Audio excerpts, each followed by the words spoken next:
The winter wind howled through Red Elk Crossing like a living thing, carrying with it the scent of pine and the promise of snow.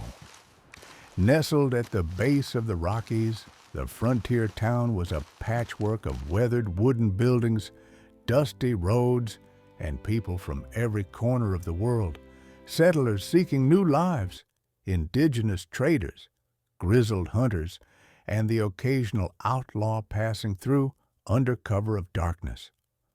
22-year-old Abigail Carter stood at her bedroom window, watching the townsfolk prepare for the annual bonfire festival.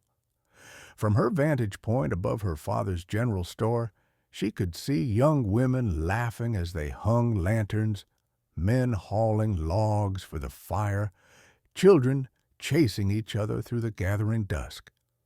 Her reflection in the glass showed a round face framed by auburn hair, brown eyes that held more sadness than someone her age should carry, and a body she had learned to hate long before she understood what hate truly meant. Abby! Her stepmother's sharp voice cut through her thoughts. Those curtains won't mend themselves. Abigail turned from the window, her fingers already reaching for the needle and thread beside her chair. Margaret Carter had married her father 3 years after her mother's death, bringing with her a coldness that seemed to seep into every corner of their home. The woman had never been cruel enough to warrant complaint, but never warm enough to fill the void Abigail's mother had left behind. As her needle wove through the fabric with practiced precision, Abigail's mind drifted to her mother's last words. You are the most wonderful child if you know how to love yourself. 8 years had passed, and Abigail still struggled to understand what her mother had meant. How could she love herself when the world had made it abundantly clear that she was wrong somehow, too much in all the ways that mattered? The bullying had started young. Whispers became taunts. Taunts became exclusion, and exclusion became a way of life. She had learned to make herself small despite her size, to fade into corners at church socials, to avoid anywhere young people gathered. Her only solace was her needlework, intricate embroidery, warm knitted scarves, carefully mended clothes. She would leave these gifts on doorsteps for families in need, never signing her name, finding satisfaction in anonymous kindness. A knock at the door startled her from her thoughts. Sarah Henshaw, one of the few girls who occasionally spoke to her, stood in the doorway with a smile that didn't quite reach her eyes. Abby, a group of us are heading to the bonfire tonight. You should come. Abigail's heart leaped and sank simultaneously. I don't know, Sarah. I have so much work. Oh, come on, it'll be fun. Everyone will be there. Sarah's enthusiasm seemed genuine enough, and Abigail felt the familiar pull of wanting to belong, to be normal, to be included just once. All right, she heard herself say, immediately regretting it. The bonfire roared against the darkening sky, sending sparks spiraling upward like reverse shooting stars. The entire town had gathered in the clearing at the edge of the forest, their faces painted orange and gold by the dancing flames. Fiddles played, people danced, and the air was thick with the smell of roasting meat and pine smoke. Abigail arrived with Sarah, her stomach already churning with anxiety. She had dressed in her best dress, one she had made herself from deep blue fabric that her mother would have loved. But as soon as they approached the circle of young people around the fire, she knew she had made a terrible mistake. Catherine Whitmore, the blacksmith's beautiful daughter, looked up from her position beside the fire with a smile that was all teeth and no warmth. Oh, look, Sarah actually convinced her to come. I didn't think the chairs could support—" "Catherine," Sarah warned, but her voice lacked conviction. "What? I'm just saying we might need to reinforce the seating." Catherine's voice carried across the gathering, and several people turned to look. Though honestly, standing near the fire, she looks rather like a cast-iron pot, doesn't she? Laughter rippled through the group, some genuine, some uncomfortable, but all of it felt like knives. Abigail's face burned hotter than the bonfire. Thomas Reed, Catherine's beau, added with a mock-serious expression, "Should we worry about her blocking the heat from everyone else?" More laughter. Abigail felt her chest constricting, her vision narrowing. Sarah touched her arm, but Abigail jerked away. She turned and ran, not caring where, just away from the light, away from the laughter, away from the crushing humiliation that threatened to suffocate her. She made it to the edge of the forest before the tears came, great gasping sobs that shook her entire body. She collapsed against a large pine tree, sliding down its rough bark until she sat in the dirt and needles, her carefully made dress already ruined. "They're fools!" The voice came from the darkness, deep and rough as granite. Abigail gasped, scrambling to her feet, but a large figure emerged from between the trees, a man she recognized even in the dim light filtering from the distant bonfire. Elias McCoy, the mountain man. Everyone in Red Elk Crossing knew of him, though few knew him. He lived alone in a cabin deep in the Rockies, coming to town only for supplies every few weeks. He was massive, with broad shoulders that looked like they could carry the world, a thick beard shot through with gray, and eyes that seemed to see through pretense to the truth beneath. Before Abigail could speak, he shrugged off his fur-lined hunting coat and draped it over her shoulders. It was warm from his body heat and smelled of pine and wood smoke and something indefinably masculine. "Let them say what they want," Elias continued, his voice surprisingly gentle for such a large man. "But don't let them decide who you are." Abigail stared up at him, tears still streaming down her face. "You don't understand. It's always been like this. I'm not like them. I'm not—" "You're not what? Not cruel? Not empty?" He crouched down so his eyes were level with hers, and she was struck by how kind they looked, how sad. "Those people by that fire, most of them are hollow. They fill themselves up by tearing others down. You want to be like that?" "I want to be normal," she whispered. "Normal is overrated." He stood, offering her his hand. It was calloused and scarred, twice the size of hers. "Come on, I'll walk you home." They walked in silence through the forest, taking a path that skirted the town. Abigail kept stealing glances at him, this man she had only ever seen from a distance. He moved through the woods with the confidence of someone who belonged there, stepping over roots and around bushes without seeming to look. "Why were you there?" she finally asked. "At the bonfire, I mean. You never come to town gatherings." A muscle in his jaw tightened. "I was hunting nearby. Heard the music." He paused. "And I've seen you before, around town. Noticed you seemed alone." Something in his voice made her heart skip. "You noticed me?" Hard not to notice someone who makes beautiful things and leaves them for others to find. He glanced at her. "I found a scarf on my doorstep last winter, blue and gray with a pattern like mountain peaks. That was you, wasn't it?" Abigail felt her cheeks flush. "How did you know?" "Same stitching as the altar cloth at the church.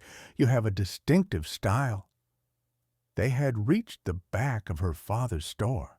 Elias stopped, looking down at her with an expression she couldn't quite read. "You have a gift.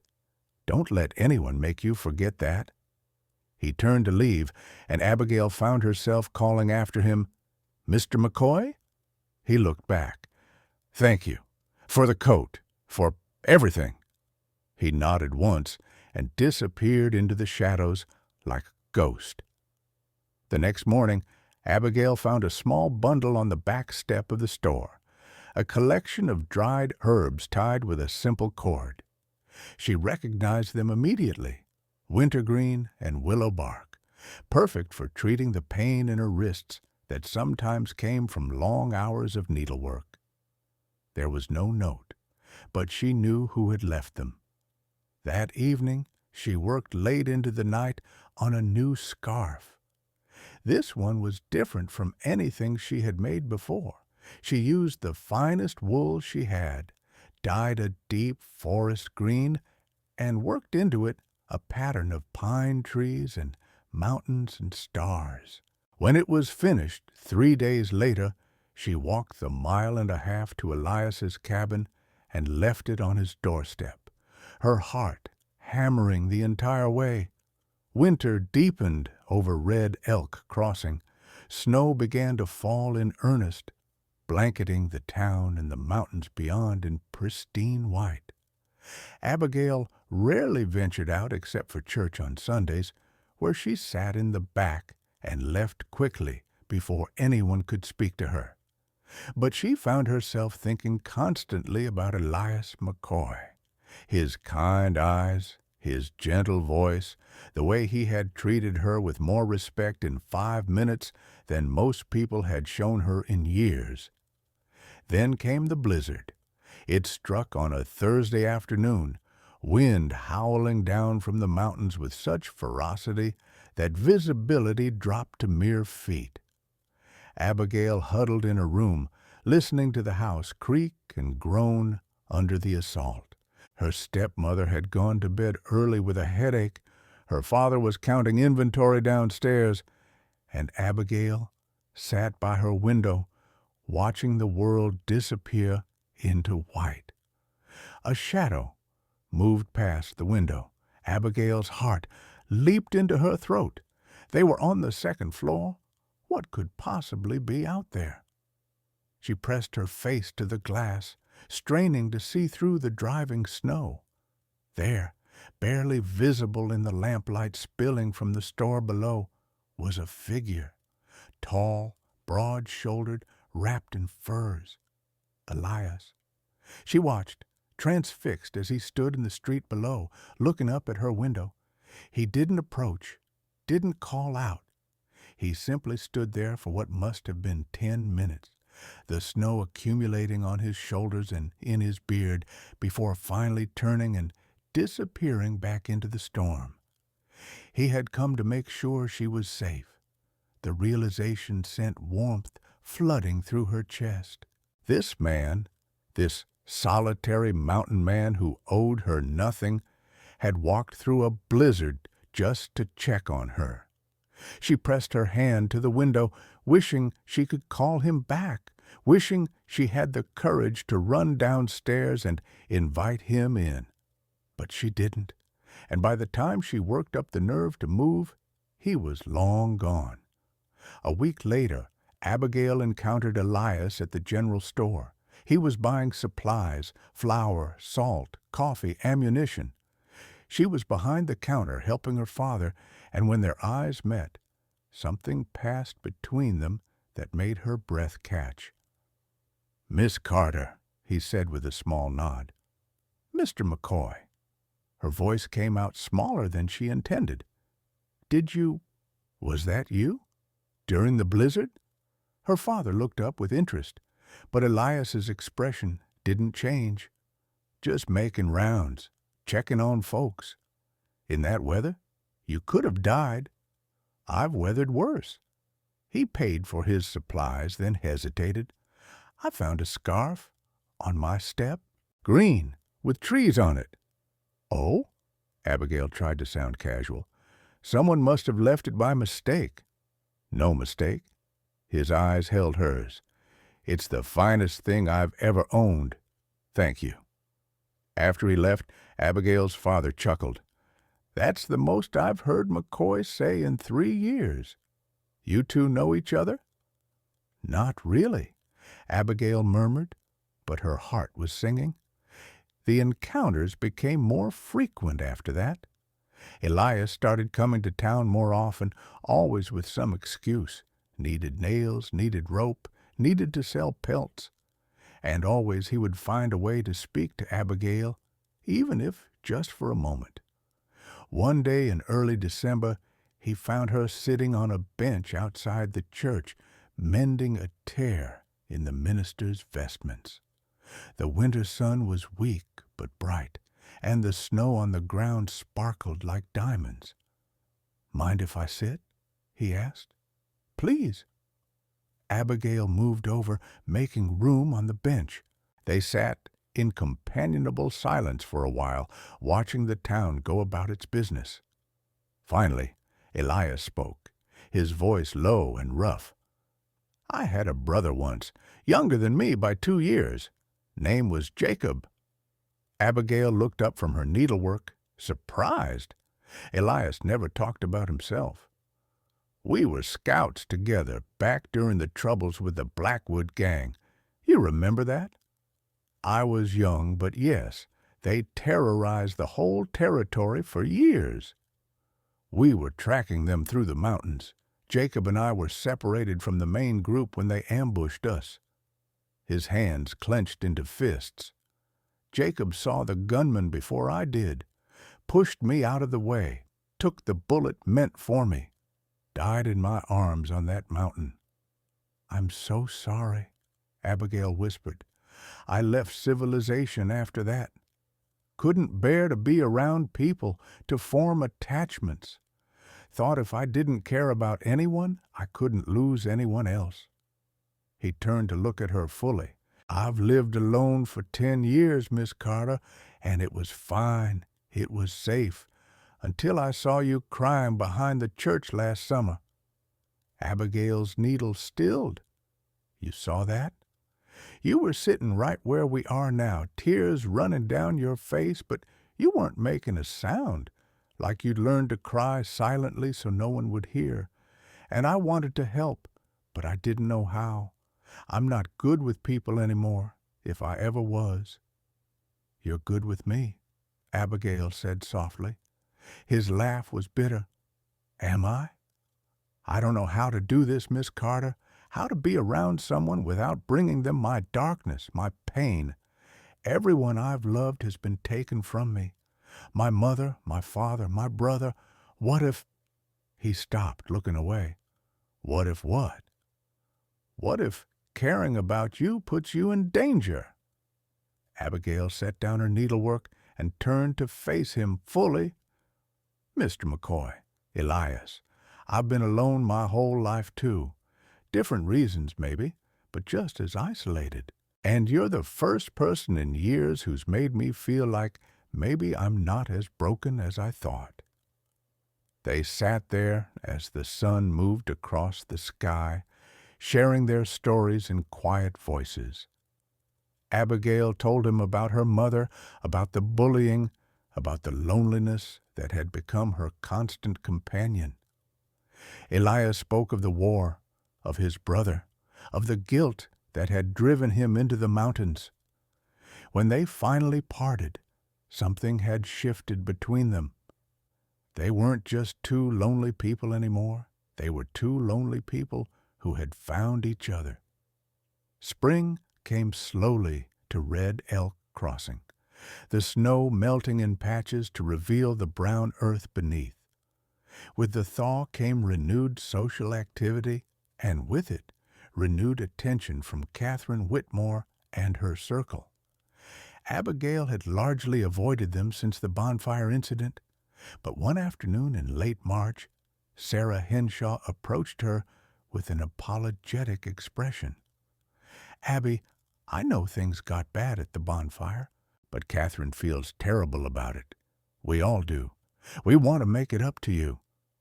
Abigail looked up from the dress she was hemming, skeptical. "How?" There's this spot up in the foothills. Beautiful view of the valley, especially at sunset. We thought we could all go together, have a picnic, start fresh. What do you say?" Every instinct Abigail had screamed that this was a mistake, but there was a part of her, the part that still wanted to belong, to be accepted, that whispered maybe this time would be different. "All right," she said, already regretting it. The next Saturday, Abigail met Sarah, Catherine, and 3 young men from town at the edge of the forest. Thomas Reed was there, along with his friends Marcus and James.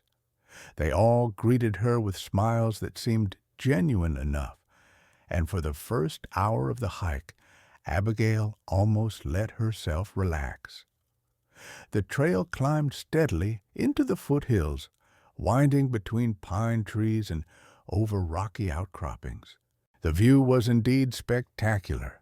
The valley spread out below them like a patchwork quilt. The town, a collection of toy buildings in the distance. "Just a bit further," Catherine said, leading them around a bend in the trail.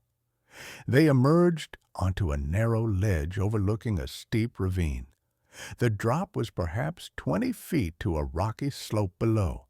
Not enough to kill, but enough to seriously injure. Abigail felt her stomach clench with sudden fear. "Actually, I think I should head back," she started to say. "Oh, don't be a coward," Thomas said, moving to block her retreat. "We came all this way." "Yeah," Marcus added, stepping closer. "Wouldn't want to disappoint everyone." Abigail looked at Sarah, pleading silently for help, but the other girl wouldn't meet her eyes. "You know what, Abby?" Catherine's voice was sweet as poisoned honey. "We didn't really come here to apologize. We came to teach you a lesson about knowing your place." "What?" Abigail started to back away, but James shoved her hard from behind. She stumbled forward, her foot catching on a root. For one terrifying moment, she teetered on the edge of the ravine, arms wind-milling. Then she was falling, tumbling down the rocky slope, pain exploding in her shoulder and hip as she hit the ground. Above her, Catherine's laugh echoed off the rocks. "Guess she finally found her level. Come on, let's go before someone sees us." "Wait, we can't just leave her." Sarah's protest was cut off by the sound of retreating footsteps. Abigail lay at the bottom of the ravine, pain radiating through her body. She tried to move and cried out. Her left ankle had twisted badly in the fall, maybe broken. The rocky slope was too steep and loose to climb, especially injured. The sun was already beginning to sink toward the horizon. If she couldn't get out before dark, if she couldn't get warm, she was going to die here. Elias had been tracking a deer through the foothills when he heard the scream. He abandoned his prey immediately, running toward the sound with his rifle in hand. Years of living in the wilderness had honed his senses, and he could tell that the cry had come from near the old ravine, a dangerous spot that locals usually avoided. When he reached the edge and looked down, his heart stopped.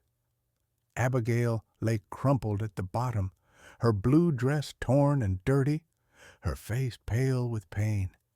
Even from this distance he could see she was favoring one leg.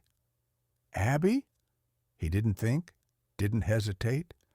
Elias slung his rifle across his back and began the descent, using roots and rocks as handholds, not caring that the loose scree was sliding beneath his feet. He reached her in less than a minute, dropping to his knees beside her. "Abby, can you hear me? What hurts?" "Elias?" Her voice was small, shocked. "How? I heard you scream. Where are you hurt?" "My ankle, my shoulder. I'm sorry, I'm so stupid." "You're not stupid." His hands moved over her with surprising gentleness, checking for serious injuries. "What happened?" Through tears, she told him, about the invitation, the hike, the betrayal. With each word, Elias's jaw tightened, his eyes growing darker. "They just left you here," he said, his voice deadly quiet. "It doesn't matter. I should have known better than to trust it matters." He looked up at the steep slope, calculating. Her ankle was badly swollen, probably sprained at minimum. She wouldn't be able to walk. "I'm going to carry you out. This will hurt."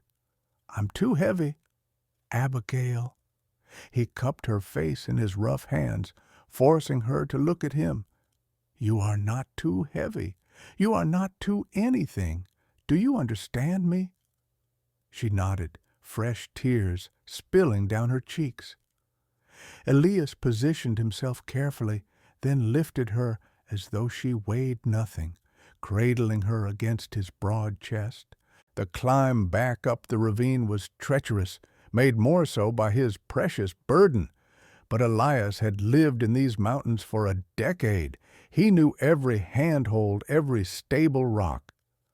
Abigail buried her face in his chest, breathing in the scent of pine and leather and safety. His heart was pounding beneath her ear, strong and steady. "Why?" she whispered.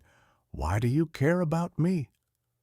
Elias paused, standing on a narrow ledge halfway up the ravine.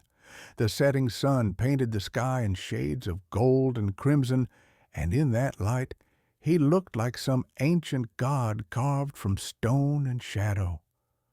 "Because you're the only person in 10 years who's made me want to be part of the world again," he said roughly.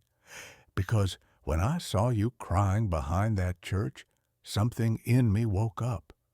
Because every time I see you, you're giving something to someone else, a mended coat, a warm scarf, your time, your skill. You give and never ask for anything back, and it makes me angry that the world treats you the way it does." He started climbing again, his breathing controlled despite the exertion. "Because you're brave, Abby, braver than any soldier I ever knew. You walk through that town with your head up, even though you know what they say, what they think. You keep going. That's courage." They reached the top of the ravine, and Elias adjusted his grip on her, starting down the trail toward his cabin. It was closer than town, and she needed shelter, warmth, medical attention. "I'm not brave," Abigail said. "I'm scared all the time." "Being brave doesn't mean you're not scared. It means you keep going despite the fear." He looked down at her, and his eyes were fierce. "And for the record, you're the only person who's ever made my heart feel at peace. That's worth more than you know." Abigail's breath caught. "Elias, don't say anything yet. Let me get you safe first." Elias's cabin was small but sturdy, built with logs he had cut himself and chinked against the mountain wind. Inside, it was sparse but clean, a bed in one corner, a stone fireplace, a table, and 2 chairs, shelves lined with supplies and books. The walls were bare except for one thing. The green scarf she had made him hung carefully on a peg near the door. He laid her gently on the bed, then set about building a fire. Within minutes, warmth was beginning to fill the space. He fetched water from a barrel outside, set it to heat, and then knelt beside her to examine her ankle more carefully.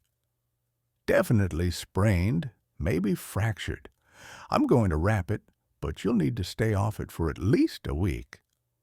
His hands were gentle despite their size, wrapping her ankle with strips of clean cloth. "Your shoulder?" "Just bruised, I think." He nodded, then sat back on his heels, looking at her with an expression she couldn't quite read. "You'll stay here tonight. I'll take you home tomorrow when you're stronger. I couldn't impose." "You're not imposing. You're injured." He stood, moving to prepare something from his herbs. "Besides, I want you here." Those 5 words hung in the air between them. Outside, night had fallen completely, and the first stars were appearing in the gaps between the pine trees. Inside the cabin, the fire crackled, and warmth slowly drove away the chill. Elias brought her a cup of tea made from willow bark and other herbs. For the pain. Abigail sipped it, making a face at the bitter taste. "Thank you for everything, for saving me, for—" "Stop thanking me." He pulled the other chair over beside the bed and sat down heavily. "I should have known they'd try something. That Catherine Whitmore is poison. It's not your fault, isn't it?" His hands clenched into fists. "I've been watching you for months, Abby. Watching you be kind to people who don't deserve it, seeing you get hurt, and knowing I should do something, say something. But I was a coward. I told myself I was protecting you by keeping my distance, but really, I was just protecting myself." "From what?" "From this." He gestured between them. "From caring about someone again. From the possibility of loss." He stood, pacing to the window and back. "My brother died because of me. Because I wasn't fast enough, wasn't smart enough. I've lived with that guilt for 10 years, and I swore I'd never let anyone close enough to hurt like that again. But you saved me today. Because the thought of you dying, of you being hurt—" His voice broke. "I would rather die myself than let that happen. And that terrifies me, Abby, because it means I've already failed. I've already let you in, and I don't know how to protect you from the darkness that follows me." Abigail set down her tea and reached for his hand. He let her take it, his rough fingers intertwining with her smaller ones. "Maybe," she said softly, "you don't have to protect me from darkness. Maybe we can face it together."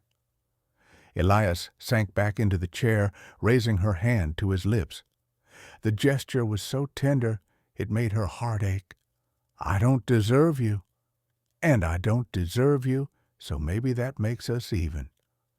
They sat like that as the fire burned down, hands clasped, neither wanting to break the connection. Eventually, Elias stirred. "You should sleep. I'll keep the fire going." "Where will you sleep?" "The floor is fine. I've slept on worse." "Elias," she tugged his hand, "the bed is big enough for both of us, and I don't want to be alone tonight." Something passed over his face, surprise, longing, fear, hope. Finally, he nodded. "All right." He lay down beside her on top of the blankets, careful not to jostle her injured ankle. Abigail turned on her side to face him, and in the dying firelight she could see every line of his weathered face, every silver thread in his dark beard. "Can I tell you something?" she whispered. "Anything. I've never felt as safe as I do right now, here, with you." Elias reached out slowly, giving her time to pull away if she wanted. When she didn't, he cupped her face in his palm, his thumb brushing away a tear she hadn't realized had fallen. "I've been alone a long time, Abby. Told myself I liked it that way. But then I saw you, and I realized I wasn't living.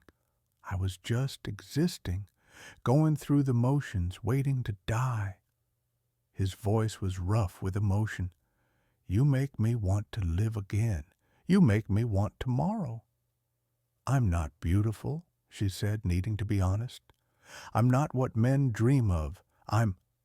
You're everything." He said it with such conviction that she almost believed him. "You're kind when the world has given you every reason to be bitter. You're talented and generous and brave, and when I look at you, my heart finds peace. That's all I've ever wanted. Peace." "Elias," she breathed, and then his lips were on hers. The kiss was gentle at first, tentative, as though he was afraid she might break. But when Abigail wound her arms around his neck, pulling him closer, it deepened into something more, a promise, a claiming, a joining of two souls that had been wandering alone for far too long. When they finally broke apart, both breathing hard, Elias rested his forehead against hers. "I love you, Abigail Carter. I don't know when it happened or how, but I do. And if you'll have me, broken as I am, I'll spend the rest of my life making sure you never doubt your worth again."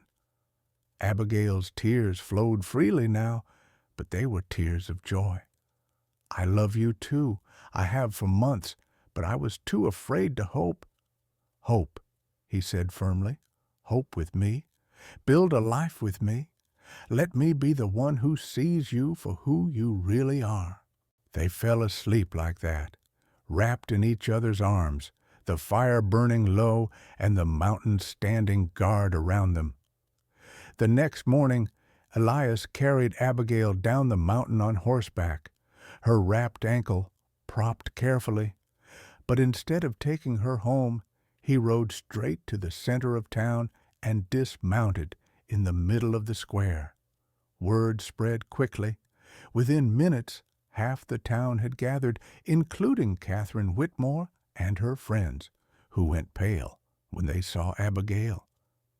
Elias helped Abigail down from the horse, supporting her weight as she stood on her good leg. Then he turned to face the crowd, his voice carrying across the square like thunder. "Yesterday, these people," he pointed at Catherine, Thomas, Marcus, and James, "lured Miss Carter into the mountains under false pretenses.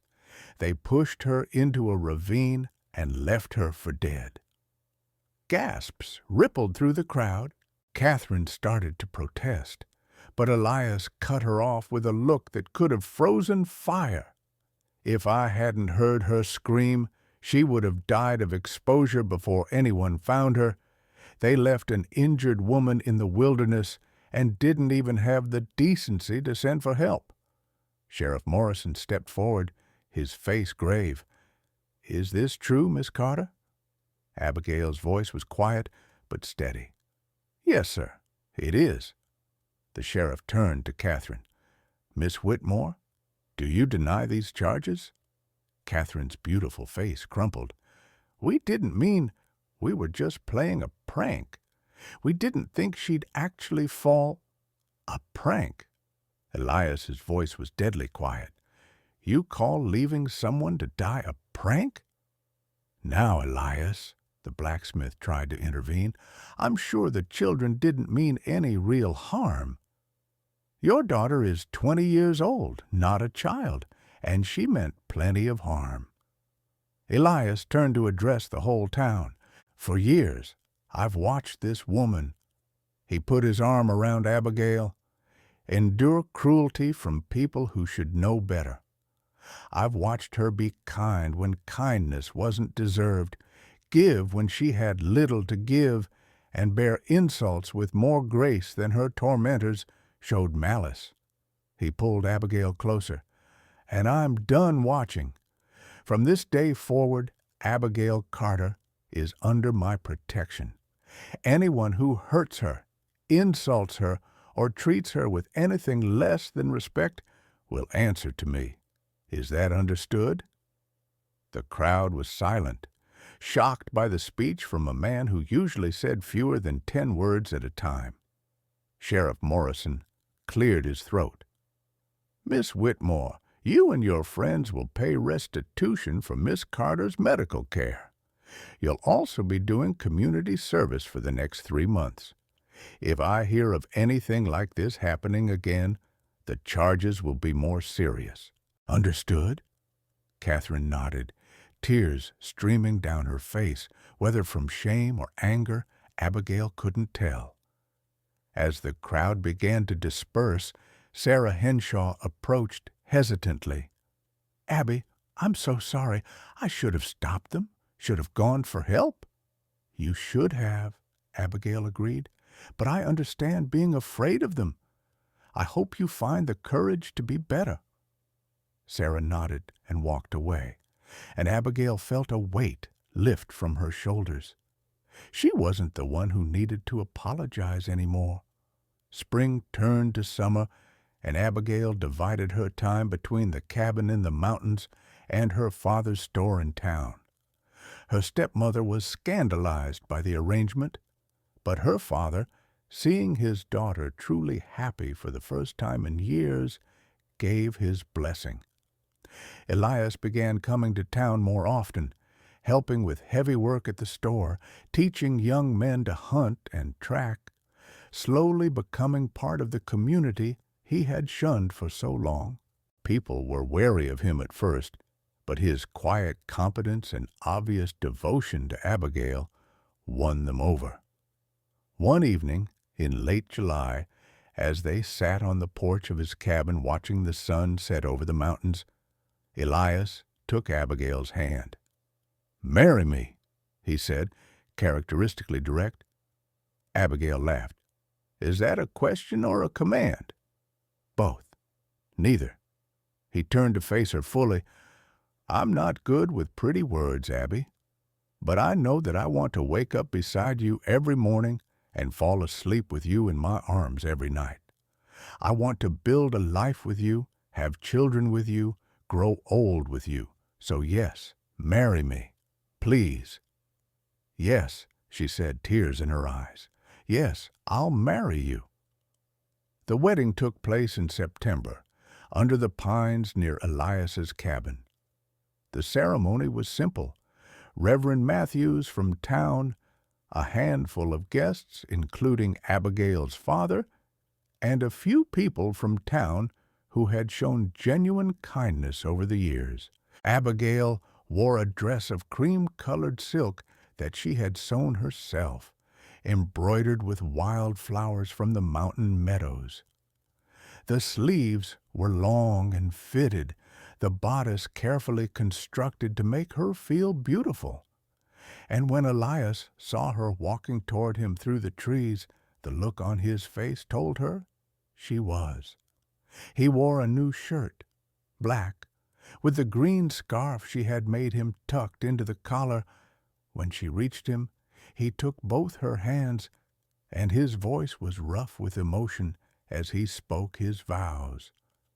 "I spent 10 years in darkness, Abigail, 10 years believing I was better off alone, that I didn't deserve light or love or happiness. Then you stumbled into my life with your quiet strength and your generous heart, and suddenly the darkness didn't seem so dark anymore. You are my light, my home, my heart. From this day forward, I am yours, and you are mine, and nothing will ever change that." Abigail's vows were simpler, but no less heartfelt. "I spent my whole life believing I was too much, too big, too awkward, too wrong. But when you look at me, I see myself through your eyes, and I'm not too much. I'm exactly enough. You make me brave, Elias. You make me believe in tomorrow. I love you, and I choose you today and every day after." When Reverend Matthews pronounced them husband and wife, Elias kissed her with a tenderness that belied his rough exterior, and the small gathering erupted in applause. As snow began to fall, the first flakes of winter, Elias pulled the green scarf from his collar and wound it around both their necks, binding them together. "From the wild," he murmured against her lips, "I've found my home, and home is you." The cabin had changed in the years since their wedding. Curtains hung at the windows, delicate lace that Abigail had made during the long winter months. A rocking chair sat by the fireplace, and the shelves that once held only supplies now also held books, knitting baskets, and various small treasures they had collected together. It was early autumn again, the aspens turning gold on the mountainsides, when Abigail went into labor. Elias, the man who had faced down outlaws and grizzly bears without flinching, went pale with terror. Should I get the midwife, the doctor, both? Just stay with me, Abigail gasped, gripping his hand hard enough to leave marks. He did, of course. He held her hand through every contraction, wiped her face with cool cloths, and whispered encouragement even when his voice shook with fear for her. When their daughter finally arrived, small and perfect and screaming her outrage at the world, Elias cradled her in his large hands with a gentleness that made Abigail's heart overflow. "She has your eyes," Abigail said, exhausted but elated. "And your strength," Elias replied, looking at his wife with such love that it hurt to witness. He sat beside the bed, their daughter in his arms, and spoke to her in that low, rough voice. "Welcome to the world, little one. Your mother is the bravest, kindest person I've ever known. She taught me that being strong doesn't mean being alone, that love is worth the risk of pain, that broken people can heal each other." He looked at Abigail, tears streaming unashamedly down his face. "I was alone in these mountains for so long, baby girl, lost in darkness. Then your mama came along, and she led me home, led me to the light. And now you're here, and I swear on everything I am, I will make sure you always know how loved you are, how precious, how perfect, exactly as you are." Abigail reached out, and Elias carefully placed their daughter in her arms. The baby settled immediately, her tiny fist gripping her mother's finger. "What should we name her?" Elias asked. Abigail looked down at her daughter, then up at the man who had saved her in more ways than one. "Hope," she said. "Her name is Hope." And in that small cabin in the mountains, with snow beginning to dust the peaks outside and a fire crackling on the hearth, a family that had been forged in pain and loneliness finally found their peace. Red Elk Crossing would remember them for years to come, the woman who had been scorned and the mountain man who had loved her. But more importantly, Hope McCoy would grow up knowing that she came from strength, from courage, from two people who had found each other in the darkness and chosen to walk toward the light together. And that was worth more than any fairy tale ending,